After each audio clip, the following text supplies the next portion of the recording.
Oh là là là là là là. Je ne sais pas si vous avez vu la dernière vidéo de Donald Trump avec Ramaphosa, le président sud-africain. Donald Trump lui disant qu'il y a un génocide des fermiers blancs en Afrique du Sud. Ils viennent comme des réfugiés aux États-Unis. Il faut les aider. C'est un crime. C'est un génocide. Jusque-là, tout va bien jusqu'au moment où le président américain décide de montrer une vidéo. Excuse me, turn the lights down. At some point, there must be killing. À un moment donné, les gens doivent être tués, dit Julius Malema, leader du parti d'extrême gauche. Ça fait partie de la révolution. Complètement lunaire. Vous savez, en voyant ça, le premier truc que je me suis dit, le capitaine Traoré, c'est quelqu'un. Parce que quand j'ai vu Ramaphosa, la façon qu'il se tenait, comment il était gêné, le langage corporel, je sais pas, en même temps ça m'a fait rigoler, en même temps j'étais triste, déçu, mais après je me suis dit, bon, nos vieux présidents là, qu'est-ce qu'on attend de ces gens? C'est vraiment, c'est malheureux. Et les journaux européens directement, ils ont profité de ça. Accompagné de ses conseillers, dont le milliardaire sud-africain Elon Musk, Donald Trump brandit des coupures de journaux et diffuse des images vidéo censées montrer notamment des tombes. Avant de réitérer ses accusations de génocide des fermiers blancs en Afrique du Sud, dont 49 ont récemment immigré aux États-Unis. Vu que Donald Trump, maintenant, c'est la bête noire, Donald Trump ne connaît pas l'histoire de l'apartheid, tout ça. Vous croyez que Donald Trump ne sait pas ce qu'il faisait? Enfin bref, moi j'ai plutôt regardé le côté du président africain, ce qui nous concerne. Je vous laisse regarder une partie de l'intervention et puis nous, on en parle après les génériques. Les Sud-Africains reprochent à leur président de n'avoir pas suffisamment riposté aux accusations d'assassinat systématique de fermiers blancs renouvelées par le président américain. Cela ne s'est pas passé aussi bien que le président Ramaphosa l'avait prévu. Trump s'est préparé à l'avance et il a continué à raconter que l'Afrique du Sud était une société très violente. Il a parlé d'assassinats ciblés contre des fermiers blancs, des choses horribles. Par conséquent, le président Ramaphosa n'a pas eu de retour à ce moment-là en ce qui concerne cette perception. Il n'a pas réussi à dissiper cette perception. Je pense qu'il a été pris au dépourvu. Une déception donc sur toute la ligne, Donald Trump ayant utilisé cette audience pour marteler ce qu'il reproche à l'Afrique du Sud. De quoi s'interroger sur l'intérêt de la visite de Ramaphosa à Washington. Honnêtement, je ne comprends pas pourquoi Ramaphosa se trouve aux États-Unis, alors que Trump a très clairement exprimé ce qu'il pensait de l'Afrique du Sud, en particulier après le départ des Afrikaners. Je pense également qu'Elon Musk s'en est servi pour négocier l'utilisation de Starlink en Afrique du Sud, et je pense que c'est très problématique.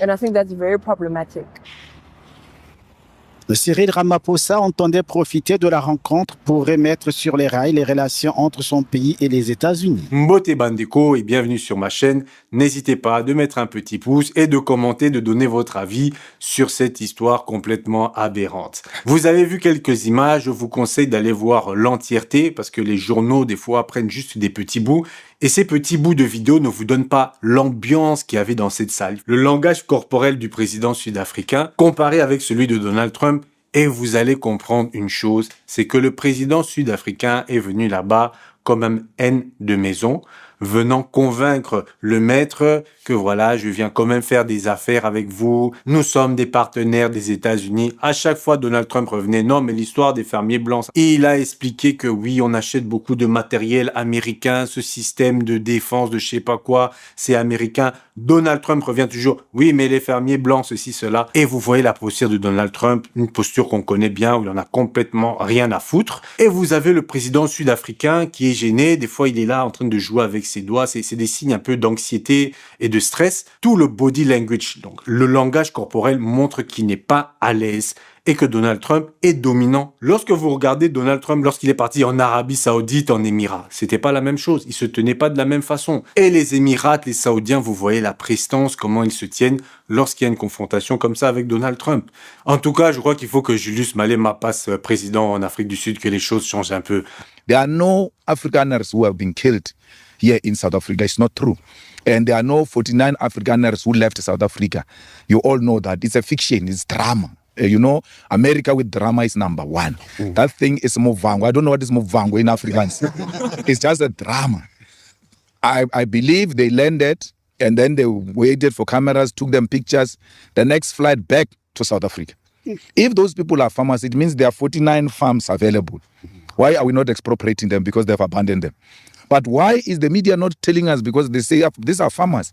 Why is the media, through its own investigation, say to us, this picture you see is a farmer at this. They are not farmers. There's no one who left farming here in South Africa. I suspect that those whites were these ones who were looking after cars at the parking lot. They were attending to cars and they went to fetch them there. They can't live. They will never live the kind of life they live here in South Africa, anywhere else. Even if you live here as a millionaire and you go to USA, your money gets reduced to nothing. Déjà, en premier lieu, qu'est-ce qu'il allait faire aux États-Unis? Il a bien vu ce qui s'est passé avec Zelensky.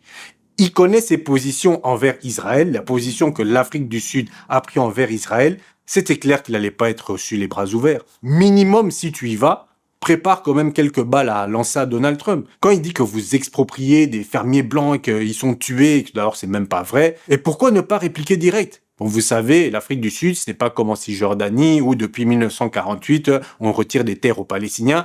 Donald Trump, il se serait senti offusqué, il allait aussi commencer à s'énerver. Quand il commence à s'énerver, tu redeviens calme. Tu le regardes seulement, tu le laisses parler. Mais avec un regard peut-être m'en-foutiste ou un regard peut-être de poker face, sans émotion. Après avoir vu ce qui s'est passé avec Zelensky, il faut avoir une stratégie lorsque vous partez là-bas ou bien n'allez pas. Il y a certains présidents qui ne sont pas forts dans cet exercice parce que vous me direz, oui, c'est facile de dire ça après, mais si tu étais là, est-ce que tu aurais eu les mêmes réactions?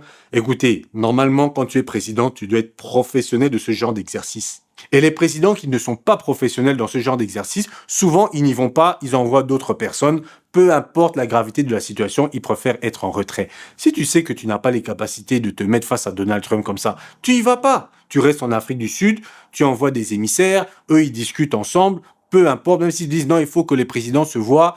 Évite, tu peux éviter. Ou bien lui, il vient en Afrique du Sud, comme quand il est parti aux Émirats, quand il est parti en Arabie Saoudite. Et là, tu contrôles la situation, tu sais comment faire pour justement qu'il n'arrive pas avec des feuilles en disant ça, ce sont des preuves. Même quand il a donné les preuves. Trade matters, investment matters. So the issues that concern you as the United States. Pourquoi même il a pris les feuilles là? Il voulait quoi? Il voulait commencer à lire les feuilles devant Donald Trump. C'est quoi le délire? Il pouvait dire à une personne de son staff, viens prendre les feuilles, puis c'est bon. Fallait pas prendre les feuilles comme ça et puis rester là, timide, complètement lunaire. Et il essaie de convaincre Donald Trump. Non, mais tu vois, en Afrique du Sud, on a des lois, on essaye que tout le monde soit égal. Mais le président Trump n'en a rien à foutre. Vous croyez qu'il ne sait pas ce qui se passe en Afrique du Sud? Vous croyez qu'il ne sait pas c'est quoi l'apartheid? Parce que j'ai vu des soi-disant spécialistes. Oui, Donald Trump, il n'est pas conscient de l'Afrique du Sud, de ce qui se passe. Il est très conscient de l'apartheid, de tout ce qui se passe. Mais lui, il t'a étudié. Il y a sûrement des psychologues qui ont regardé Ramaphosa, il se comporte comme ça, si tu le mets la pression. C'est un complexé de l'homme blanc. Il a vécu pendant l'apartheid et la ségrégation, mais lui, il a choisi le côté du N de maison comparé à Julius Malema. Tu peux en profiter pour l'écraser. Ils étudient ton profil psychologique. C'est à toi d'étudier toi-même aussi comment tu es pour contrer ça. Non, il est resté là. Franchement, c'était humiliant. J'imagine même pas en Afrique du Sud quand Ramaphosa se retrouve dans des bureaux avec les grands milliardaires sud-africains blancs. Imaginez. Mais il va vendre le pays. Et puis il sort la carte de Mandela. Oui, Mandela. Mais Mandela, on l'a mis en prison pendant 27 ans. Ils l'ont affaibli. Lorsqu'ils l'ont fait sortir, ils savaient qu'il serait plus conciliant qu'avant. Parce que le Nelson Mandela, avant les 27 ans de prison avec l'ANC, ça allait pas se passer de la même façon. On aurait chassé les bourgs qui ont des milliers et milliers d'hectares de fermes illégalement perçues, même avant l'apartheid, pendant l'apartheid et encore jusqu'à aujourd'hui. Mais ils ont profité de Mandela pour pouvoir faire en sorte que les Blancs en Afrique du Sud aient le contrôle de l'économie. Et c'est ça le problème. Ce contrôle de l'économie qui font qu'ils ont un levier de pression extraordinaire envers le gouvernement sud-africain, qu'il soit noir ou blanc. Pourquoi nos présidents doivent toujours aller se rabaisser? Surtout lui qui avait pris des positions envers Israël. En tout cas, quand il est chez lui en Afrique du Sud, derrière son pupitre, là vraiment c'est un homme fort. Il est en train de parler, oui, non, la défense des Palestiniens. Le refus délibéré de fournir des médicaments, du carburant, de la nourriture et de l'eau aux habitants de Gaza équivaut à un génocide. Il a envoyé des soldats en RDC pour combattre contre le Rwanda. Encore autre chose, il y a quelques semaines aussi, il allait voir Kagame, tout sourire, en train de faire des blagues sans charisme. tu fais semblant de t'embrouiller. Maintenant que vous êtes face à face, tu es en train de faire le gars qui veut faire des blagues avec Kagame. Mais qu'est-ce que Kagame va se dire? Regardez encore un gars moins sérieux. Et c'est comme ça qu'on joue avec ce genre de président. Il faut vraiment qu'on mette des présidents qui ont une ligne claire. Le panafricanisme, c'est important.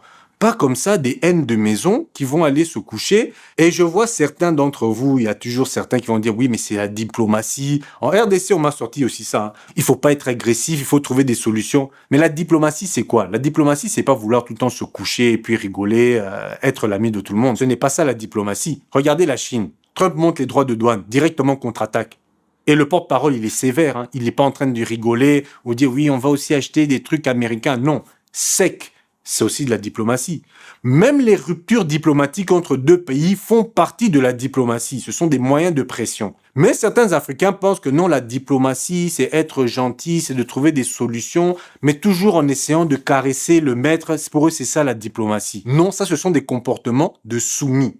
Quand il est parti en Arabie Saoudite, est-ce qu'on voit le prince saoudien en train de faire des blagues? Non.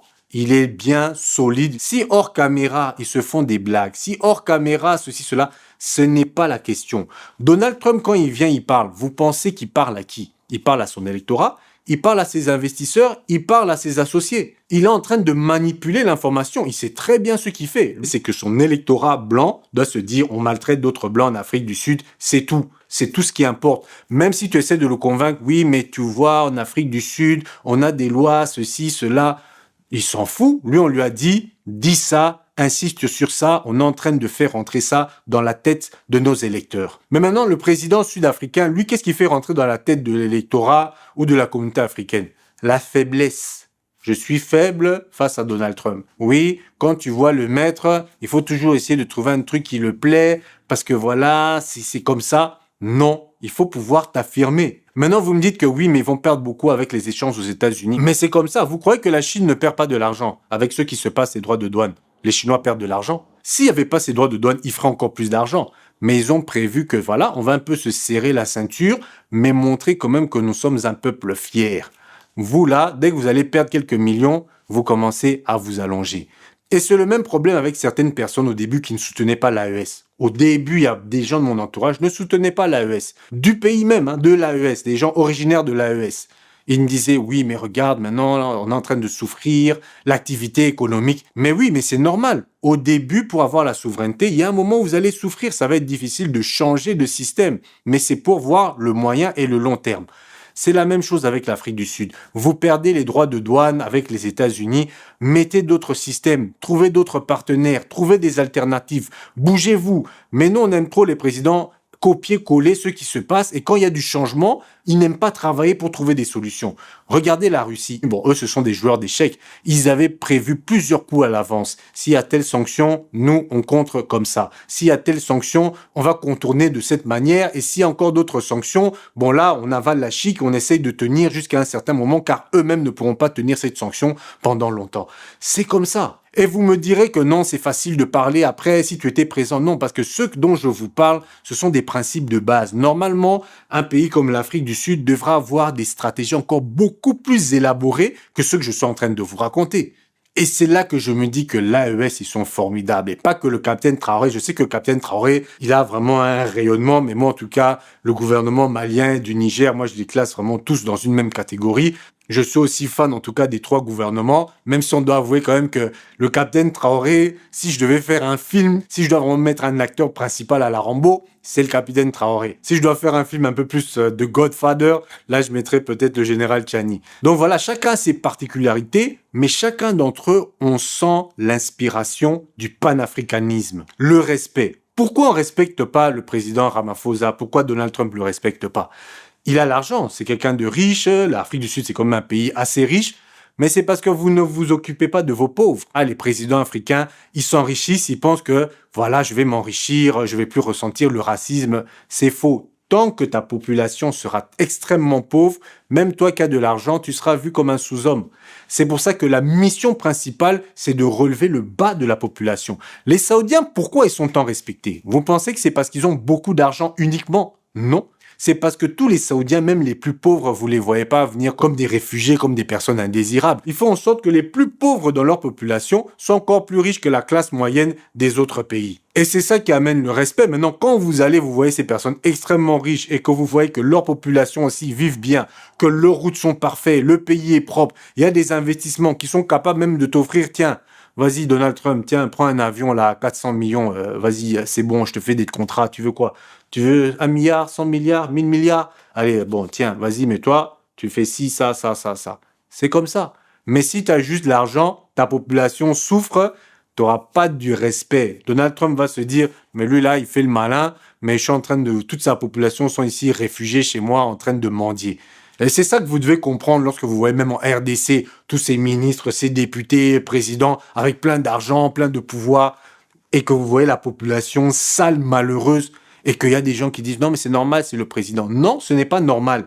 Il faut qu'il y ait un équilibre entre la population et les dirigeants. Il faut qu'il y ait un équilibre, comme ça on sera respecté. Jamais, même en Occident, en Chine, partout où on va aller, on ne sera pas respecté tant qu'en Afrique, les dirigeants vont continuer à traiter la population de cette manière. Dignité, c'est ça le plus important. Et ces présidents africains comme Ramaphosa, c'est la même chose. Il veut être accepté dans le cercle des Blancs américains. Arrête. Prends ta position, sois clair, bombe le torse, même si c'est Donald Trump, que c'est le pays qui a l'armement, je ne sais pas quoi. Même avec leur armement, les Afghans les ont chassés comme des malpropres. Exactement, nous avons pu rentrer avec mes collègues afghans sur le tarmac de cet aéroport militaire de Kaboul. Vous le voyez ici, voilà, les prises de guerre des nouveaux maîtres du pays. Ces prises de guerre sont des hélicoptères américains abandonnés.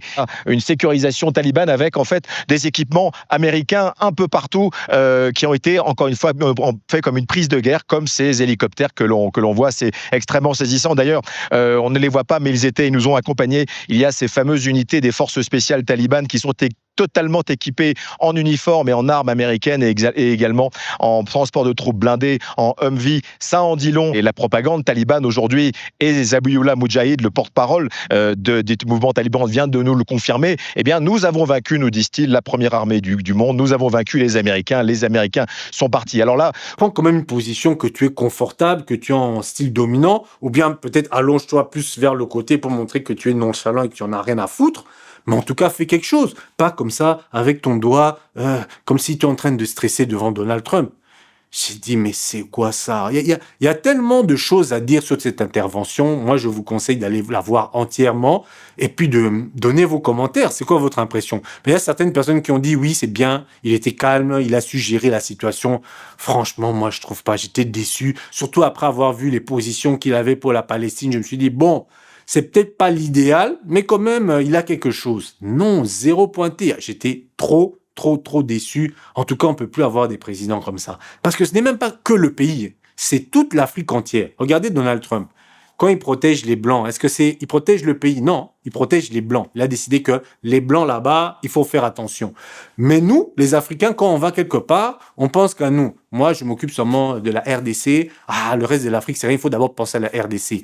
Mais les Blancs, quand ils te voient, ils voient pas, toi, t'es Congolais, toi, t'es Zambien. Non, eux, ils voient juste des Noirs. Donc, quand vous allez pour parler pour vos pays, vous parlez pour toute l'Afrique entière et pour tous les Afro-descendants. Mais vous comprenez pas ça. À chaque fois, on me dit, oui, mais toi, tu parles de tel pays, il faut parler plus du Congo. Non, il faut parler de toute l'Afrique entière. Je vous conseille aussi d'aller voir une autre de mes vidéos où je explique qu'est-ce qu'on peut apprendre de ce qui se passe à Gaza en tant qu'Africain. J'essaye de faire un peu un parallèle entre la façon dont ils traitent les gens à Gaza et imaginez si c'était des Africains. Pour que vous compreniez vraiment comment ces gens fonctionnent. On ne peut pas avoir confiance. Quand j'ai fait la vidéo où je disais que Donald Trump était une bonne chose pour l'Afrique, je disais pas que Donald Trump c'est quelqu'un de bien ou même que Elon Musk c'est quelqu'un de bien. C'est qu'il fallait profiter de ce chaos qu'ils sont en train d'instaurer pour pouvoir se détacher de l'Europe. Mais il fallait le faire très vite. Je prépare aussi une vidéo sur les satellites Starlink. Parce que un des problèmes avec l'Afrique du Sud, c'est qu'ils ne veulent pas des satellites Starlink parce que Elon Musk ne veut pas payer assez de taxes. Et maintenant, au Congo, il y a Starlink qui va arriver. Je vois des gens qui disaient « Oh non, mais Starlink, c'est Elon Musk, pourquoi le Congo accepte ?» Mais même l'AES, ils sont en train de voir pour accepter parce qu'il n'y a pas d'alternative pour le moment. Vous pouvez voir pour avoir les satellites de Starlink si c'est utile pour vous, mais vous n'êtes pas obligé d'aller remercier. Vous pouvez le faire en coulisses. Ce qui est bon à prendre d'eux, on le prend, on l'utilise entre-temps, comme la Chine l'a fait, mais faut pas commencer à aller faire le N de maison comme ça. Quand je vois tout ça, la chose que je me dis, c'est qu'il faut être le moins dépendant possible des États-Unis. C'est des pays qui n'ont pas de respect, même après Donald Trump, qui vous dit que ça va pas continuer. Ou bien ils vont vous mettre un président un peu tranquille pendant un moment, ils vont remettre encore un type du genre et ça va recommencer. Il faut vraiment être dépendant un minimum des États-Unis. Et c'est comme ça aussi que la Russie a pu s'en sortir très facilement. Avant même la guerre en Ukraine, les échanges entre la Russie et les États-Unis étaient très faibles. C'est pour ça aussi que Donald Trump a tout fait pour casser les relations entre l'Allemagne et la Russie, parce que l'Allemagne avait encore plus d'échanges commerciaux que les États-Unis. Les États-Unis, c'était vraiment infime. Ce qui fait que quand ils ont mis l'embargo, il y avait moins d'impact que d'autres pays qui sont hyper dépendants aux États-Unis. Il faut multiplier les partenariats. Et ça m'a fait très mal que c'est un membre des BRICS qui va s'allonger comme ça devant les États-Unis, alors qu'ils essayent d'avoir une monnaie, de créer une monnaie des BRICS. Déjà que l'Inde est en train de mettre des blocs sur cette monnaie. Là, maintenant, ils ont fait rentrer certains pays du Moyen-Orient qui sont proches des États-Unis. Et si maintenant, l'Afrique du Sud commence aussi à aller s'agenouiller devant les États-Unis, je ne sais pas pour l'avenir des BRICS ce que ça va devenir. Ce sera encore le pays nord-africain qui va devenir le maillon faible des BRICS. C'est pas possible. Il faut changer de paradigme. En tout cas, je me dis en voyant ça que les présidents de l'AES, en tout cas, ils font du grand boulot quand je vois comparer à tous ces larbins qu'on a à travers le continent. Donc voilà, c'était tout pour cette vidéo. Ce mois-ci, il n'y a pas eu beaucoup de vidéos car j'étais occupé avec le projet de court-métrage. Donc bientôt même, il y a une vidéo qui va sortir sur la suite parce qu'on a un peu modifié le script. Et donc voilà, je vous dis à la prochaine. Passez une bonne semaine et prenez soin de vous.